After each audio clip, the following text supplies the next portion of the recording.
welcome to the Reform Party podcast. Today I have a very special guest, Mr. Andy Gascoyne. Welcome, Andy. Welcome, Mr. Ferguson. Oh, Ken, please. You and I have never met before, and I know very little about you, so I'll be finding out as we go along. Do you want to start and do that? Just telling me a little bit about your background, where you're from, what you've done in life, that sort of thing. I was brought up in a small mining village on the border of Nottinghamshire and Derbyshire called Pinxton. It was a nice little rough village, if you like. We all had to be a little bit feral in his younger days to keep out of the way of trouble. But we got through it in the early 70s. All my family was in the mines. Then basically it gave me a big push towards doing what I did in life, as in, obviously I had to go in the mines as well, because all my family did. Worked in factories, worked in slaughterhouses, worked in all sorts of mundane jobs like that. And then I joined the forces, went in the Royal Marines. Sorry, Andy, what sort of year was this we're talking? What? Blimey. What, in the Marines? Or no, when you were growing up and so on, what was it? 70s, you said. Yeah, well, I was born in 66, great year. And basically obviously growing up through the 70s and 80s, that's what I did. So were you there at the time of the miners' strikes? Yes, I was. Yeah, not many people are going to like this, but I walked through a picket line for my interview, and it wasn't very nice, to be fair. I was sat in the interview, and this under manager of the pit says, "What would you do if you got abused by the pickets when you were coming to work?" I says, "What, like this morning when they spit at me and threw bricks at me?" He goes, "I think you'll be a fine candidate." So, yeah, it's been a journey, mate, I'll tell you. Yeah, I mean, I've read quite a lot of stuff about the miners' strike. I've read, quite a lot in detail about it, novels and all sorts of stuff. And it's a fascinating subject. It really is. Absolutely, yeah. To speak to somebody who actually, lived through it and experienced it.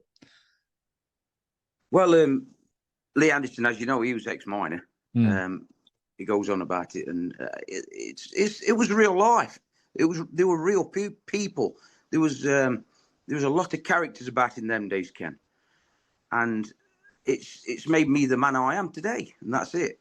I absolutely loved it. The Pinxton life we had, it was a pub culture. To be fair, we had 11 pubs in Pinxton. I think there's 3 left now, and it was just absolute madness. Starting Friday dinner time till Sunday night, it was absolutely crazy. Obviously, we used to get out of town as well, go down Nottingham, Mansfield, up north to Doncaster and Wakefield and places like that, and Chesterfield, and we had a good time, mate. To be fair, it was a good life. Yeah, as you say, a different culture for a different time. Definitely. Kids don't drink at all these days, I know.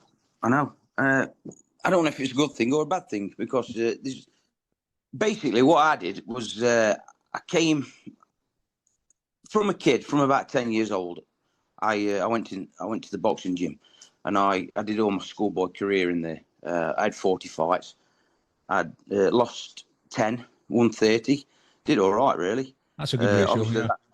Yeah, it's not bad. I did well, to be fair. I've trained with some really good people, really good boxers, British champions, European champions, in the camp I was in. So, yeah, it was good. It was good. And obviously through that, I've got to know people who have been sort of all that culture of boxing went into Dorman in Nottingham, and up north in Sheffield, and all them places.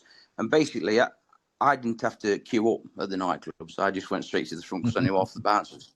And they'd let me in the VIP lounge and everything, free beer and all that. So, yeah, I've had a few times up there, in every nightclub, to be fair. So, yeah. Honest, Ken, I could talk for years. I really could. The experiences I've had. Right. So, but you left to join the forces. What year was that roughly? That was 89. 89. And Yeah. what regiment did you join? Well, I joined the Roman Commandos. I went down to Livingston. All right. In 89. My troop was 592 troop, and we did 30 weeks of training in Livingston Commando Centre, CTCRM. And then I come out there, I got the physical training medal in training. I got the diamond, which was like one step to become a King's badge, but I never got that because they never put me in for it. I don't know why, but I'm not bothered. And then I went to 40 Commando for a couple of weeks. Bearing in mind, I've been boxing all my schoolboy career. I was walking down the main drag after being there a couple of days, and this officer sort of pinged me and come running over and says, "I know you." I says, "Sorry, sir." He goes, "I seen you boxing 2 years ago in Sheffield." So I'm like, "Oh God, here we go." So that was it. I was chucked down Portsmouth, boxing for the Navy for a year, Right. and shacked up in Eastney Barracks down in Pompey there. So yeah, spent a year down there boxing for the Navy, and then I went into 4-5 Commando in Arbor Oath. Had an absolute whale of a time up there. Went to the jungle, did a special forces jungle course because I was in reconnaissance troop for 40 days. We spent 7 months out there working for the DEA,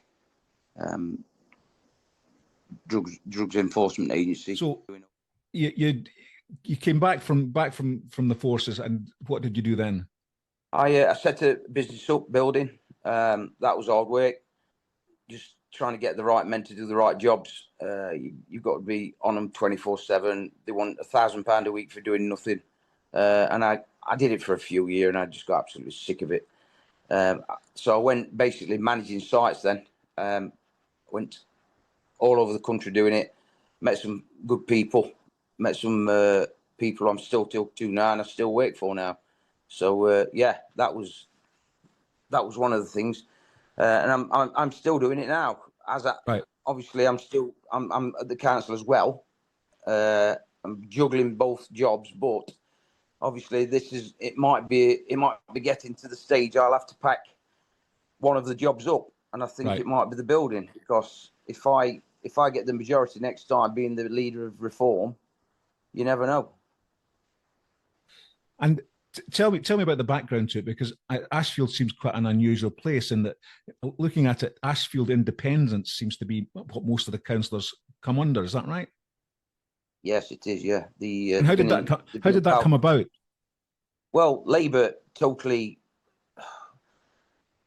Well, they sent the Ashfield Council into bankruptcy basically, and the leader of the independents stepped in, overruled them in the chamber, and took over 8 years ago, and they've been there, sat there ever since.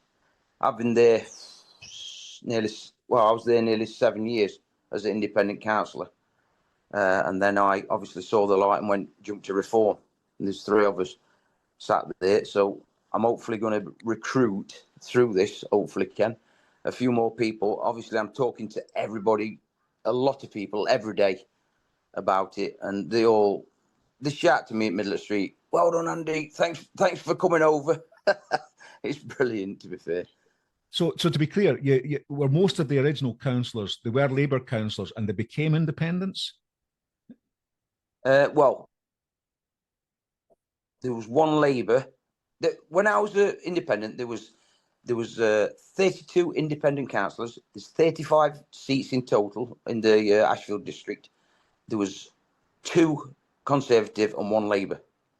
The Labour lady came over to Reform, and one of the Conservatives came over to Reform, and there's just 1 Conservative left now, and 31 independent councillors. Independents, yeah. Okay. Yeah.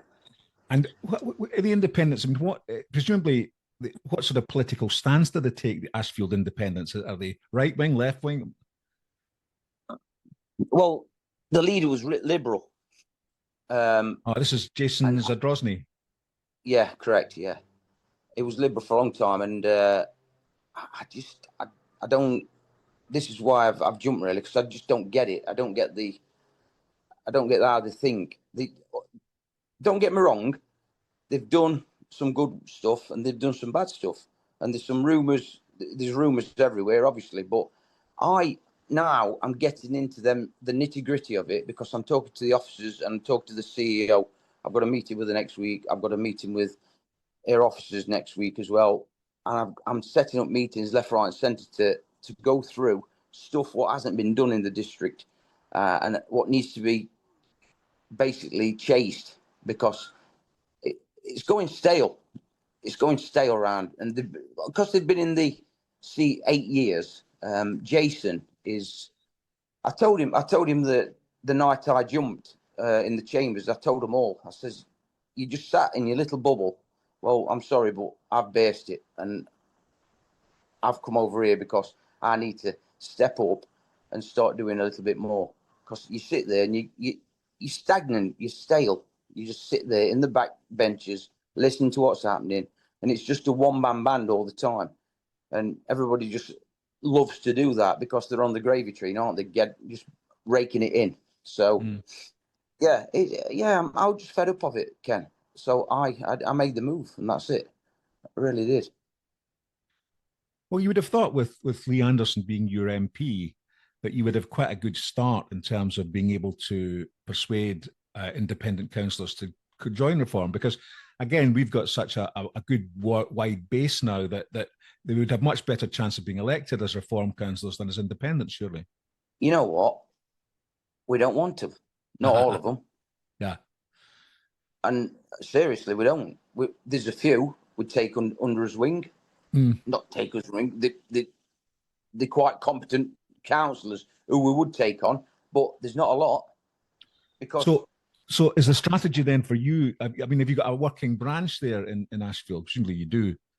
Yeah. Well, Lee's got his office, and we go through that, and we gain all his information through that. Obviously, we go in meetings in the wards.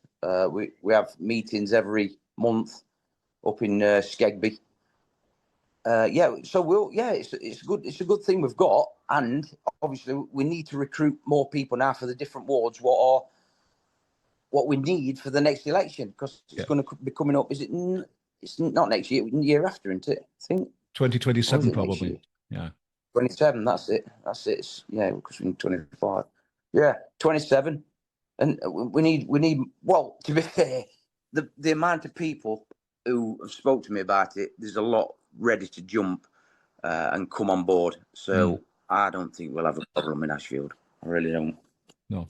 So, but your strategy would be then the good independent councillors that you've got there, you would try and get them to convert to Reform. But the others that you don't rate, you would get new blood to come in, stand for Reform and stand against them. Is that the plan? Yeah, that's the plan, mate. Yeah, that's the plan. 100%. Look, coming from my background, I never thought I'd be sat in this seat now. I'm not academically minded. I'm just a normal person who's come through life and just done his best he could.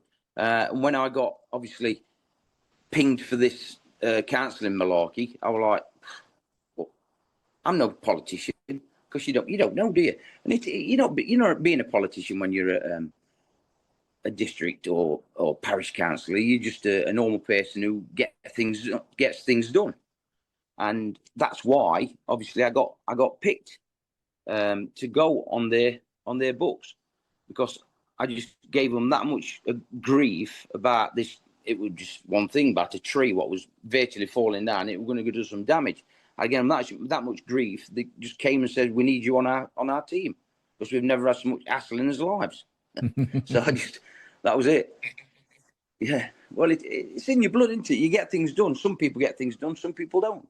And I just when I've got something, when I grab something, I've got it in the if I grab, I don't know, just grab it by the horns, don't you, and just get on with it.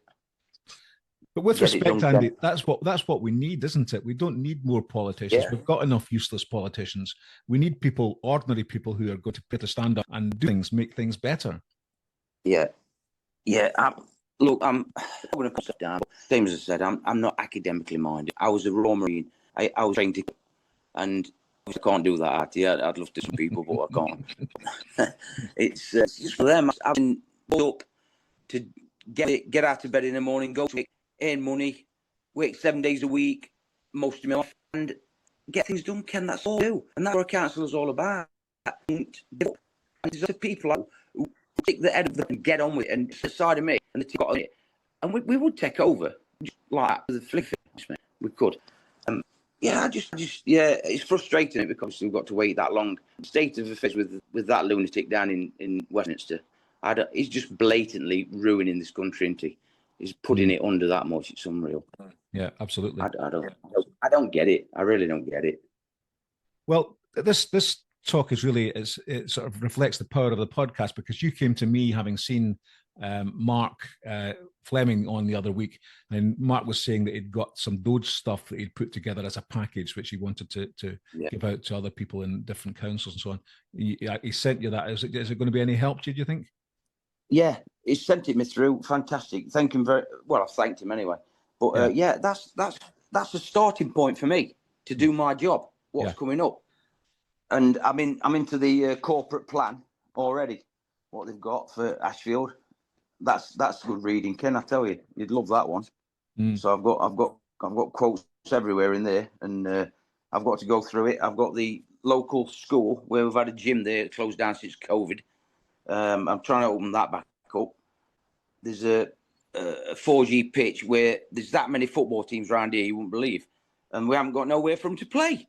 The school in Selston, the caretaker is basically running that job. I'm like, what do you mean? He goes, well, we've been trying to get that gym open and this, that, and the other. They want places and areas for having exams in for the school and this, that, and the other. And he won't open it because he don't want the responsibility of opening it and shutting it up at night. I'm like, what? So he's dictating to the council and the headmaster of the school what he wants to do with the school. I don't think so. If you're not happy, mate, go and get a job at Asda. Yeah, I'm sure you'll get that one sorted out. Oh, definitely, mate. Yeah, that's one. That's the top of my list. So yeah, there's a lot of things I'm looking at the minute, and hopefully, we'll get there. I just want a few more people on side. Well, it's madness what they're spending for. Well, it's the same every council, isn't it? It is. There's thousands wasted. Thousands and thousands being wasted. So it's just watch this space, Ken. It's all over the country, isn't it? And as soon as we get into more councils, we're going to save more money. Absolutely. And then hopefully get into Parliament. No, you're stepping up to the plate. That's what it's all about, and we just need more and more people to do that. And I'm sure it'll all go well. But look, it's been good. Thanks very much indeed for being on. And I'll, as I say, I'll edit this. I'll let you know when it's going out, and I'll send you a link to it. Yeah, please send it before you send it out, Ken. Will do. Right. Okay, cheers, mate. Brilliant. Yeah, see you now. It's been a pleasure, mate. It's been a pleasure.